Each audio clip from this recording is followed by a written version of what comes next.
Cela fait quelques années que je souhaite avoir un blouson style bomber ou blouson d'aviateur. Vous avez l'idée. Mais je ne trouvais pas quelque chose qui me convenait vraiment. Il y avait souvent un problème de coupe ou de couleur, ou alors bien trop cher. Je vous avoue qu'il ne m'était pas venu à l'idée de le faire moi-même. Peut-être parce que je restais bloquée sur l'idée qu'il fallait que ce soit dans des matières assez techniques, matières auxquelles je ne pourrais pas avoir accès. Mais un jour je ne sais plus quand, ça devait être au printemps, je visite la boutique Le Maire dont j'adore les créations. J'adore le lieu et surtout j'aime regarder pour m'inspirer. Et là, je tombe sur ce blouson. La matière, les détails, la couleur et ce grand col comme ça, assez original, je me dis j'ai envie de m'en faire un. Il m'avait débloqué, je peux m'en faire un. Je me mets alors rapidement de côté les photos du blouson qui me servira de base d'inspiration. Ce que j'aimerais reprendre dans l'idée, le coloris, le grand col, mais aussi les manches un peu arrondies. Je trouve ça joli et le détail dépeint sur le milieu de la manche est assez élégant. Mais je sais déjà que je souhaite plus long et plus ample. Pour les poches, je ne suis pas encore décidée. J'ai fait il y a quelque temps des recherches sur Pinterest et je vais mettre tout ça en forme sur Freeform pour avoir une vue d'ensemble.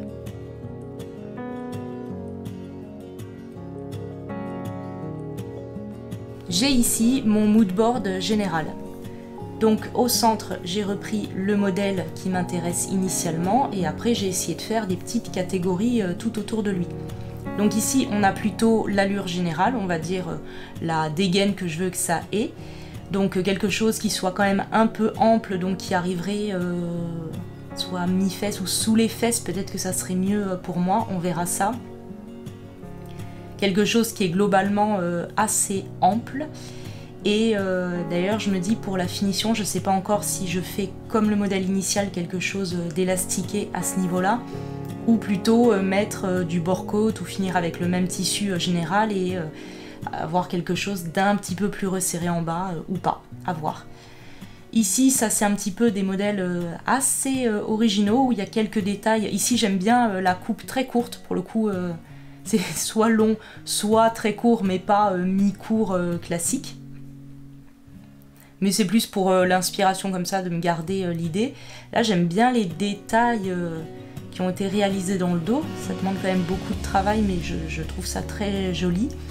Et ici, de peut-être prendre l'idée des poches plaquées en haut, plus les poches comme ceci sur le côté, je ne sais pas. Là, j'ai un petit peu pris ce qui pouvait être intéressant au niveau du travail des manches et aussi de la longueur. Les deux là, ils ont une longueur que j'aime bien. Bien que je vais partir, je pense, sur un petit peu plus long que le violet, comme ça. Et les manches, on voit que sur pas mal de blousons en cuir, il y a déjà justement ici une découpe ou, comme le modèle initial, une pince pour, on va dire, ramener les manches un petit peu comme ça sur le devant. Après, ici, on a tout ce qui est idée de poche, donc soit comme le modèle initial, des poches comme ceci, ou des poches plaquées avec un rabat, ou ce type de poche également où on est quelque chose d'un peu plus discret mais en même temps où il y a, c'est-à-dire on est entre les deux, voilà, entre ça et ça, c'est un petit compromis. Pareil là sur ces deux modèles, ils sont jolis, hein, je trouve qu'il y a quelque chose quand même là-dessus. Là aussi il y a un colt assez original. J'aime bien l'idée, j'ai peur que ce soit peut-être un peu trop pesant sur la silhouette générale, à voir. De toute façon, je pense que j'essaierai d'en mettre et on verra ce que ça donne. Ici, pareil, toujours ce même poche qui est assez classique hein, finalement, et là au moins on a plus l'idée du col comme je le veux quand celui-ci est ouvert. On a plus l'idée, alors que là c'est vrai qu'on avait plus des cols de Teddy en fait qui sont un peu plus courts mais en plus ampleur, c'est comme ça, c'est plus les blousons c'est plus les blousons d'aviateurs qui en ont. Et ça c'est pour me rappeler ce qu'il faut surtout pas faire. Perso, j'aime pas du tout le rendu, il y a quelque chose qui est très dérangeant. Je me demande si c'est pas qu'il est un poil trop long. Je pense qu'il aurait mérité de s'arrêter un petit peu sous sa main, enfin le début du bord côte sous sa main, donc on va dire taillé de 7-8 cm. Bon, et les manches, enfin on voit que c'est un blouson qui lui va en fait beaucoup trop grand et il fait pas oversize, il fait juste, elle a pris beaucoup trop de taille au-dessus et ça fonctionne pas. Donc voilà, je vais garder un petit peu tout ça en tête pour passer à la construction et réaliser la première toile. On passe au tracé. Je pars d'une base de construction homme pour avoir d'entrée plus d'ampleur que j'ai tracé il y a un moment déjà. Une base de construction, ce n'est pas un patron. Le patron est extrait à partir de certaines lignes venant de la construction. Par exemple, ça c'est une base de construction buste femme, ça c'est une construction réalisée à partir de la base et ça c'est un patron. Je prends donc ma base buste homme et je vais créer un élargissement correspondant à un blouson dit classique.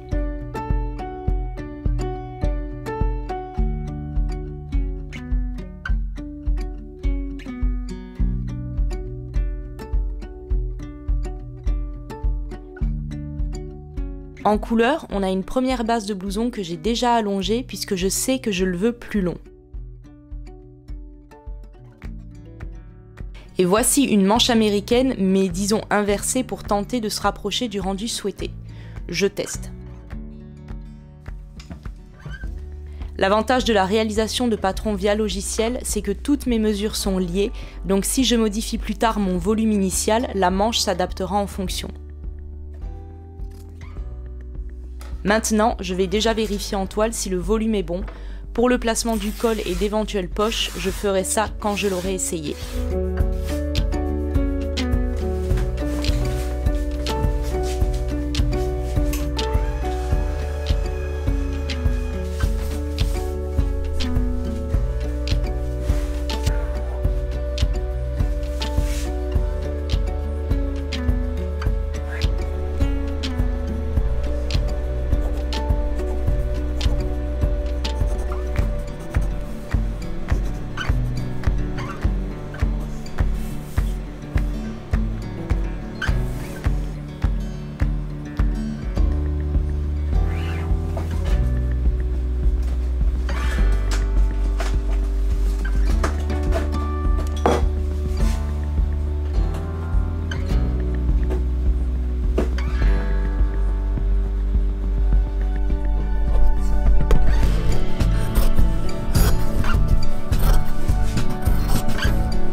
Niveau volume, on est pas mal, je trouve, mais quand je vais le fermer, ici, ça risque d'être un poil juste. Il faut le passer, hein, tout ça. Donc je vais probablement l'élargir un petit peu.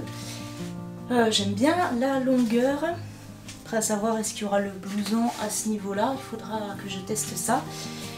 Et je vais quand même pour l'instant garder cette base pour essayer de mouler la manche. Je vais devoir le faire sur mannequin pour essayer de placer comme il faut les plis. Je ne sais pas du tout ce que ça va donner, donc je vais voir.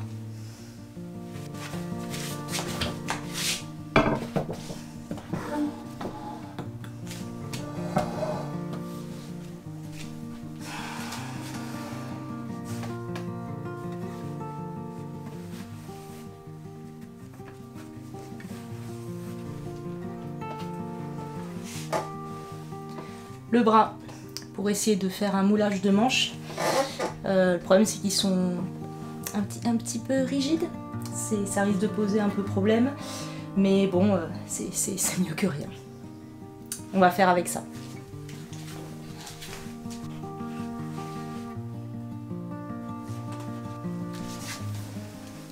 Donc, ce qui est ici intéressant à voir, j'ai fait des pinces de 2 cm chacune, c'est vraiment une pure estimation de ma part.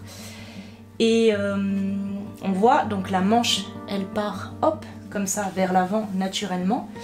Et ça crée aussi, je ne sais pas si vous voyez bien, mais vous voyez, il y a un surplus de tissu. Donc une sorte de pince qui se crée là, que je vais devoir marquer pour après la reporter, en fait, défaire la manche, la remettre à plat et reporter ça sur ma construction. Également remettre d'équerre le bas de manche, puisque là forcément elle a remonté, il y a moins de matière, il faut remettre le tout raccord.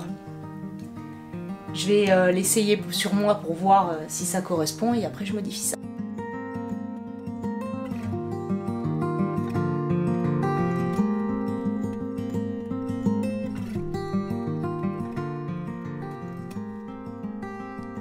Par ailleurs, on voit que devant, ici, il y a une contrainte forcément du fait que ici on aille vers l'avant, c'est comme s'il y avait trop de matière là et que ça ne savait pas trop où se placer.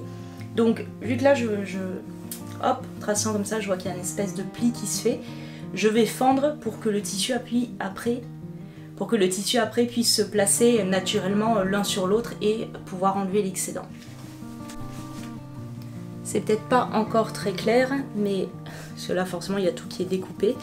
Mais ici j'ai un petit recouvrement, hop, vous voyez, tout ce morceau là qui a l'air de se recouvrir.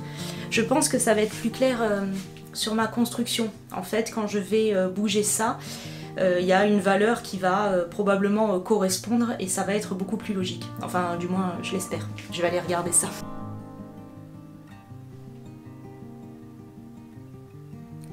Ça, c'est moi en train de me rendre compte que cette manche est beaucoup plus complexe que je l'imaginais. Enfin, disons que je me suis compliqué la vie toute seule et d'avoir autant de choses à régler d'un coup dessus, ça me semblait bizarre. Donc je me suis dit, non, tu pars sur une mauvaise piste là.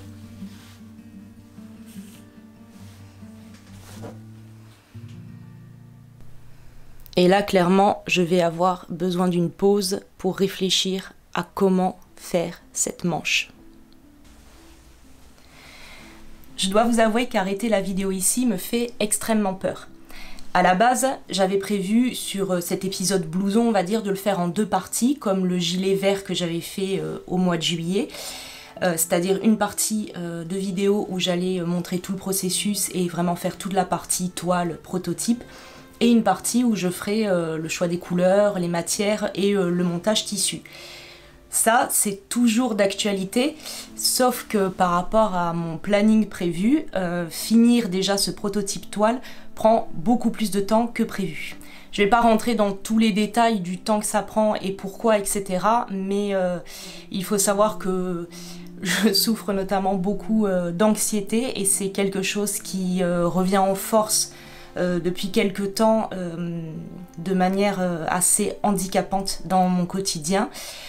Donc j'essaie de faire avec. Il se trouve que ce blouson est plus complexe que je ne le pensais et en fait pour faire ce type de vidéo en 2 parties c'était possible, mais là il aurait fallu que je me dépêche, on va dire, que je fasse ça très vite pour avoir un résultat final, ce qui me stressait encore plus.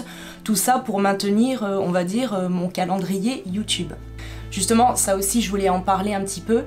C'est un peu de la, je sais pas si c'est de la dissonance cognitive ou quoi, mais on fait ce qu'on peut avec ce qu'on a, on va dire.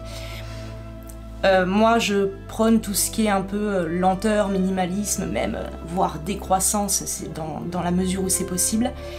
Et devoir en fait produire, tenir un calendrier régulier de sortie de vidéos, c'est quelque chose avec lequel j'ai du mal idéologiquement déjà. Le problème c'est que cette chaîne YouTube est importante pour moi, ce que je fais dessus est important et j'espère en fait que ça inspire ou ça aide des gens, que ce soit même à passer un petit moment de détente en regardant mes vidéos. C'est quelque chose qui me tient à cœur. Mais si je veux que ma chaîne prenne un peu d'ampleur et soit connue de plus de monde, je suis obligée de me plier, on va dire, à cette règle indétrônable de YouTube qui est il faut être régulier, régulière dans son contenu. Chose que j'arrive à faire depuis le mois d'avril où j'ai repris les vidéos, donc il y en a une qui sort tous les 15 jours si vous n'avez pas fait attention, ce qui est déjà un délai assez long par rapport à la majorité des créateurs de contenu, mais comme encore une fois je prends de la lenteur, je ne veux pas créer du contenu pour créer du contenu et surtout je crée des vêtements de A à Z, c'est un double travail, c'est-à-dire j'ai ce travail de création de vêtements et en même temps cette création de vidéos pour YouTube. C'est pour ça que ça prend plus de temps. Et c'est quelque chose qui me convient, je suis ok avec ça. Mais il est vrai que dans des cas comme celui-là, où certaines choses prennent un peu plus de temps, je me retrouve un petit peu bloquée. Et je vois l'échéance, on va dire, de la vidéo à laquelle, la date à laquelle je comptais la sortir, qui approche et que je ne peux pas respecter. Et vu que je ne veux pas en fait déroger à cette règle d'être régulière, et en même temps, je ne veux pas produire un contenu pour produire un contenu et dire allez hop, je remplis le trou vite fait parce que de toute façon ça m'intéresse pas et ça m'a rajouterait une couche de stress, hein, c'est pas ce qu'on veut. Donc, il se trouve comme ici où j'ai commencé en fait le montage de la vidéo que vous êtes en train de regarder et je me suis dit, je pense que j'ai dit assez de choses qui peuvent être quand même intéressantes, je l'espère justement. Ça aussi, dites-moi par le biais en fait de fait d'aimer les vidéos ou de commenter, c'est ce qui m'indique aussi de me dire ok, ce que je montre c'est suffisant, enfin vous voyez ce que je veux dire, c'est très important. Et là j'espère en fait avec ce que je vous ai montré ici que le contenu est suffisant pour vous sur cette vidéo en se disant ok, on a déjà vu des choses, appris des choses où c'était un bon moment et que vous ne m'en voudrez pas trop de finalement scinder cette vidéo probablement en 3 où je ferai une partie 2, voilà, plus pour la finition de la toile, parce que vraiment cette manche, ça a été compliqué. J'ai trouvé la solution, hein, je vous le dis déjà, mais je vais vous montrer la prochaine fois plus en détail par les étapes par lesquelles je suis passée. Et donc on aura plus voilà, le côté finition de la toile avec tout ce qui s'ensuit sur le bord-côte, ce col aussi qui a été compliqué, je n'ai pas fini d'ailleurs de le régler correctement. Et déjà peut-être montrer un petit peu les couleurs et tissus et après la troisième partie où ce sera vraiment le montage final. Si j'arrive à tout régler avant, normalement ça devrait se passer comme ça et je serai plus sereine sur les sorties de vidéos. Voilà pour la petite explication, j'espère que c'était clair, j'espère que vous apprécierez cette vidéo, que vous appréciez tout ce que je fais sur cette chaîne. Voilà, n'hésitez pas à me le dire. Les retours c'est important, même si en gros je ferai des choses toujours qui me plaisent, c'est encore mieux quand le contenu que je fais correspond aussi à vos attentes et que ce que je montre vous plaît. Donc si on peut matcher, se retrouver, ça serait super. Merci en tout cas d'être là et je vous dis à la prochaine. Merci.